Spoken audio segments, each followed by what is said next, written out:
नमस्कार, मैं प्रतिभा खेड़े आपका स्वागत करती हूँ अपने YouTube चैनल नॉलेज रैन में, जहाँ हम एट ग्रेड अभ्यास पुस्तिका कक्षा 8 गणित विषय के हल देख रहे हैं। आज हम अध्याय 3 चतुर्भुजों को समझना इसके हल देखेंगे। तो यहाँ पर हमें कुछ परिभाषाएं दे रखी है, इनकी सहायता से हम प्रश्नों को हल आसानी से कर पाएंगे। समलंब चतुर्भुज पहला दिया हुआ है। समलंब चतुर्भुज कैसा चतुर्भुज होता है? जिसमें भुजाओं का एक युग्म समांतर होता है। समांतर आप समझते ही होंगे, ऐसी दो रेखाएं जिन्हें हम कितना भी आगे तक बढ़ाएं वो कभी भी एक दूसरे को काटेगी नहीं। ऐसी रेखाओं को क्या कहते हैं? समांतर रेखाएं। तो जो समलंब चतुर्भुज होता है उसमें कोई भी दो रेखाएं ऐसी जरूर होती हैं जो कि समांतर होती है। जैसे ये वाला समलंब चतुर्भुज क्यों है? क्योंकि ये वाली और ये वाली रेखा समांतर है। इसमें भी ये वाली और ये वाली रेखा समांतर है। इस चतुर्भुज में ये और ये दो रेखाएं समांतर है। यहाँ पर भी ये दोनों भी समांतर है और ये भी समांतर है। तो ये सभी क्या है? समलंब चतुर्भुज। इसके बाद अगला हमें दे रखा है पतंग, है ना। पतंग की क्या विशेषता होती है? पतंग एक विशिष्ट प्रकार का चतुर्भुज है जिसमें दो आसन्न भुजाओं के युग्म बराबर होते हैं। इसके विकर्ण एक दूसरे पर लंब होते हैं और एक दूसरे को समद्विभाजित करते हैं। ये जो आकृति हमें दे रखी है ये क्या है? पतंग की आकृति है। अब वो बोल रहा है विकर्ण समद्विभाजित करते, तो विकर्ण क्या होता है? ये वाली जो दो रेखाएं हैं इनको हम क्या कहते हैं? विकर्ण कहते हैं। तो ये एक दूसरे को बराबर काटते हैं, है ना। समद्विभाजित करना मतलब एक दूसरे को बराबर बराबर काटते, और लंब मतलब ये कोण 90 अंश का बनेगा। लंब का मतलब है कि ये कोण 90 अंश का होगा और एक दूसरे को ये बराबर काट भी रहे हैं। और दो आसन्न भुजाओं के युग्म बराबर होते हैं। इसमें दो आसन्न भुजाओं के युग्म मतलब ये वाली और ये दोनों आसन्न भुजाएं हैं। तो ये कैसी होंगी? बराबर होंगी, और ये वाली भी बराबर होगी। अगला है समांतर चतुर्भुज। समांतर चतुर्भुज ऐसा चतुर्भुज है जिसकी सम्मुख भुजाएं समांतर होती है, सम्मुख कोण व सम्मुख भुजाएं बराबर होते हैं और विकर्ण एक दूसरे को समद्विभाजित करते हैं। तो समांतर चतुर्भुज की क्या विशेषता है? आमने सामने की भुजाएं बराबर भी होती हैं और समांतर भी होती हैं।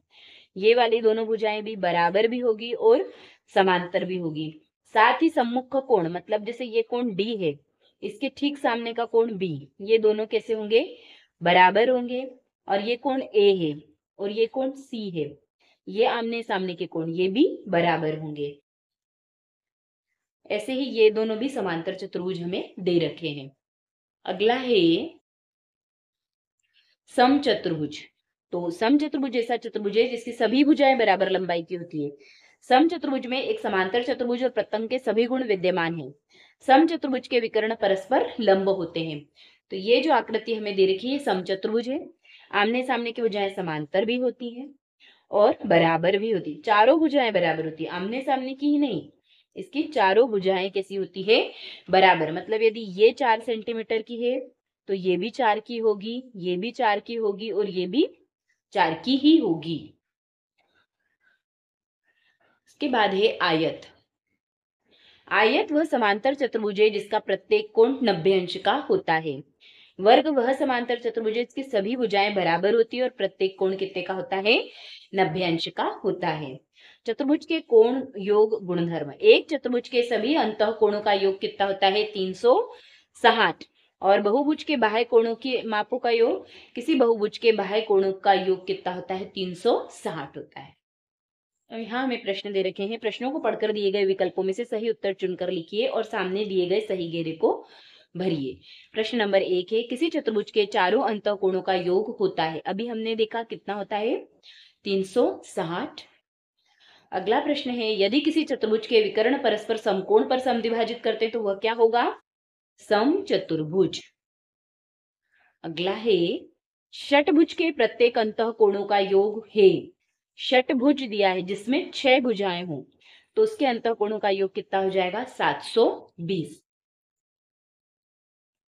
अगला प्रश्न देखिए, एक चतुर्भुज के 3 कोण बराबर हैं, चौथे कोण की माप 120 अंश है, बराबर कोणों में से प्रत्येक की माप होगी। 3 कोण बराबर दिए हैं और चौथे कोण की माप कितनी दे रखी है? 120 दे रखी है। तो 3 कोण मान लो 3x है और चौथा 120, और सबको जोड़ने पे कितना आएगा 360। तो 360 में से 120 को घटा दें और 3 से भाग दे दें तो कितना आएगा हमारे पास 80। अगला प्रश्न है, एक वर्ग एबीसीडी में विकर्ण ओ बिंदु पर मिलते हैं, तब ए ओ बी है एक समद्विबाहु समकोण त्रिभुज है। अगला प्रश्न है, दिए गए प्रश्नों को हल कीजिए। एक समबहुभुज की भुजाओं की संख्या ज्ञात कीजिए जिसके प्रत्येक बाह्य कोण का माप कितना है 60 है। तो हम मान लेते हैं कि भुजाओं की संख्या कितनी है n है और कोण x बराबर दिए रखा है उसने 60। तो nx बराबर 360, इस सूत्र से इसका मान निकल जाएगा। n का मान हमको निकालना है और x हमको 60 दे रखा है। तो n बराबर कितना हो जाएगा 360 बटे 60। तो इसको यदि हम काटेंगे तो कितना आ जाएगा 6। तो भुजाओं की संख्या कितनी है 6 है। दी गई आकृति में कोण x का माप ज्ञात कीजिए। यह आकृति हमें दे रखी है, इसमें किसी बहुभुज के बाह्य कोणों की माप का योग 360 होता है, हमको मालूम है। बाह्य कोण मतलब ये जो है ये बाहर कोण है, इनका सबका योग कितना होगा 360। तो इसका मान निकालना है x का, तो इन तीनों को जोड़ दें 110 और 60 170, 170 और फिर उसमें जोड़ दें 90, तो कितना आ जाएगा 260। 260 को क्या कर दें 360 में से हम घटा दें तो हमें उत्तर मिल जाएगा 100। इसको इस तरीके से हल करेंगे 90 धन 60 धन 110 और जो कोण हमें नहीं पता है वो x, इन तीनों को जोड़ेंगे तो 260। अब इस 260 को 360 में से घटा देंगे तो उत्तर आ जाएगा हमारे पास 100। देखिए प्रश्न नंबर 8, एक बहुभुज का प्रत्येक अंतःकोण 108 अंश है, इसकी भुजाओं की संख्या ज्ञात कीजिए। तो बहुभुज के अंतःकोणों का योग कितना होता है n-2 गुणित 180, जहां n भुजाओं की संख्या है। तो प्रत्येक अंतःकोण कितने का है 108 का है, तो 108 गुणित n बराबर हो जाएगा n-2 गुणित 180। तो यहां से n बराबर आ जाएगा 360 को हमको काय से भाग देना पड़ेगा 72 से, तो हमें उत्तर मिल जाएगा 5। तो भुजाओं की संख्या कितनी आ गई 5। अगला प्रश्न है प्रश्न नंबर 9, दिए गए समांतर चतुर्भुज PQRS में r बराबर 80 हो तो अन्य सभी कोणों के माप ज्ञात कीजिए। अब यहाँ पर हमें r बराबर कितना दे रखा है 80, मतलब एक ही कोण का माप कितना दिया है बस 80। तो समांतर चतुर्भुज की क्या विशेषता होती है, आमने सामने के कोण बराबर होते हैं। अब ये 80 दिया है तो ये भी 80 हो जाएगा। ये यदि हमने x माना है तो ये वाला भी कितने का होगा x का होगा। तो कोण P बराबर कोण R, दोनों बराबर कितने के हो गए 80 के। समांतर चतुर्भुज के सम्मुख कोण बराबर होते हैं क्योंकि हमको पता है। अब P Q R और S इन चारों को जोड़ेंगे तो कितना आएगा 360। समांतर चतुर्भुज के चारों कोणों का योग कितना होता है 360। अब इनके मान रख दें यहाँ 80, x धन x और ये 80, तो 80 और 80 कितना हो जाएगा 160। तो यहाँ आ जाएगा 2x धन 160 बराबर 360, तो 2x बराबर आ जाएगा 360 ऋण 160, तो 2x बराबर 200 और x बराबर आ जाएगा 100। तो s बराबर q बराबर कितना आ गया हमारे पास 100। दोनों कोण कितने के होंगे 100-100 अंश के होंगे।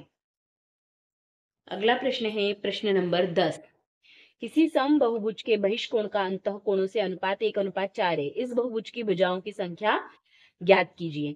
माना कि जो बहिष्कोण है वो कितना है x है और अंतः कोण कितना हो जाएगा 4x, क्योंकि 1:4 का अनुपात दिया है तो x और ये 4x। प्रश्नानुसार इन दोनों को जोड़ेंगे तो कितना आएगा 180। तो इन दोनों को जोड़ने पर 5x बराबर 180, तो x का मान हम निकाल लेंगे 180 बटे 5, मतलब कितना आ गया 36। और भुजाओं की संख्या कितनी आएगी 360 बटे 36 कर देंगे तो हमें भुजाओं की संख्या मिल जाएगी 10। अगला प्रश्न है, दिए गए समांतर चतुर्भुज में x और y का मान ज्ञात कीजिए। तो 6y बराबर 120 सम्मुख कोण, यहाँ देखिए ये दिया हुआ है समांतर चतुर्भुज, तो ये दोनों तो बराबर होंगे सम्मुख कोण समांतर चतुर्भुज के। तो 6y बराबर 120, तो y बराबर 120 बटे 6 मतलब कितना आ जाएगा 20 आ जाएगा। और ये दोनों कोण भी बराबर होंगे और इन सब का योग कितना हो जाएगा 360। पर आसन्न कोण ये और ये दो कोणों का योग कितना होगा 180। तो 5x धन 10 ये वाला और ये वाला दोनों को जोड़ने पे कितना आएगा 180। तो 5x धन 10 धन 120 बराबर 180। तो 5x बराबर 130 बराबर 180 और 5x बराबर ये 130 इस तरफ जाएगा, ऋण में हो जाएगा, कितना बचेगा 50। तो x बराबर हमें मिल जाएगा 10 और y बराबर हमने यहाँ निकाल लिया है 20। तो ये दोनों इसके आंसर हो जाएंगे। प्रश्न नंबर 12, पतंग PQRS में x और y का मान ज्ञात कीजिए। ये पतंग दे रखी है हमें PQRS। इसमें देखें हम तो S और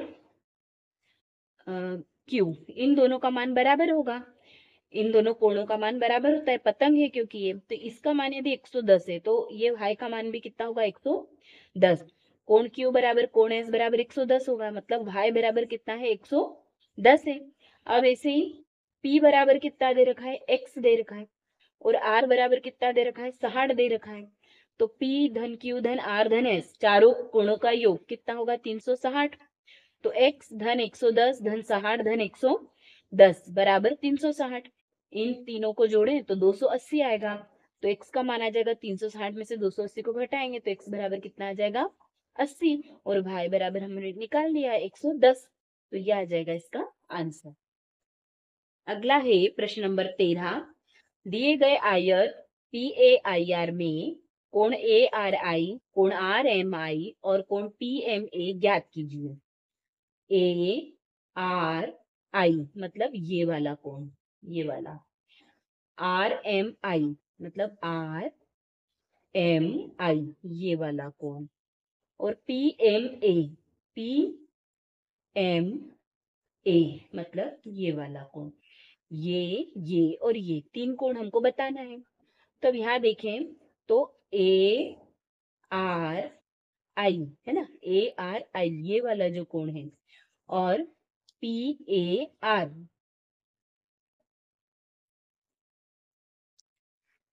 ये दोनों आपस में क्या होंगे बराबर होंगे। क्यों? क्योंकि Z की आकृति जब बनती है, ये देखिए Z की आकृति बन रही है तो ये एकांतर कोण से क्या होंगे बराबर होंगे। तो ARI तो हमको निकालना है और PAR हमको पहले ही दे रखा है, उसने PAR कितना दे रखा है 55 अंश। 55 PAR जो है वो 90 में से RAI को घटाने पर आ जाएगा, RAI को ये 35 दे रखा है तो 90 में से 35 घटाएंगे तो कितना आएगा 55। ये दोनों बराबर है तो ARI भी कितने का हो जाएगा 55 का हो जाएगा।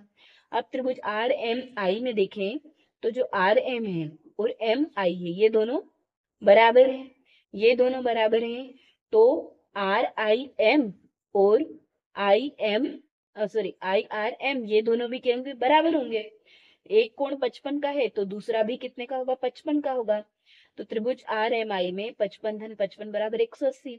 तो RMI की मान कितने निकल जाएगी हमारे पास 70 अंश निकल जाएगी। ऐसे PMA RMI ये दोनों बराबर है तो PMA भी कितना हो जाएगा 70 अंश का हो जाएगा। प्रश्न नंबर 14, 30, 60, 90 कोणों वाले दो समान सेट स्क्वायर को आपस में मिलाकर दो अलग अलग प्रकार के चतुर्भुज बनाइए एवं प्रत्येक चतुर्भुज का अवलोकन कर निम्न तालिका को पूर्ण कीजिए। तो हमने यहाँ दो चतुर्भुज बनाए हैं ABCD PQRS, दोनों समांतर चतुर्भुज हैं, एक आयत है एक समांतर चतुर्भुज है। तो चतुर्भुज का प्रकार क्या है, तो ये एक क्या है आयत है और ये समांतर चतुर्भुज है। क्या सम्मुख भुजाएं बराबर है, तो हाँ दोनों में ही सम्मुख भुजाएं कैसी है बराबर है। क्या सम्मुख कोण बराबर है, तो दोनों के सम्मुख कोण भी कैसे हैं बराबर है। क्या विकर्ण बराबर है, तो हाँ इसके आयत के विकर्ण कैसे होते हैं बराबर होते हैं पर इसके विकर्ण बराबर नहीं होते हैं। क्या विकर्ण एक दूसरे को समद्विभाजित करते हैं, तो हाँ करते हैं। क्या प्रत्येक कोण समकोण है, तो आयत का तो है लेकिन समांतर चतुर्भुज का नहीं है। अगला प्रश्न देखिए, प्रश्न नंबर 15, एक पतंग विशिष्ट प्रकार का चतुर्भुज बनाकर उसके बाह्य कोणों के मापों का योग ज्ञात कीजिए।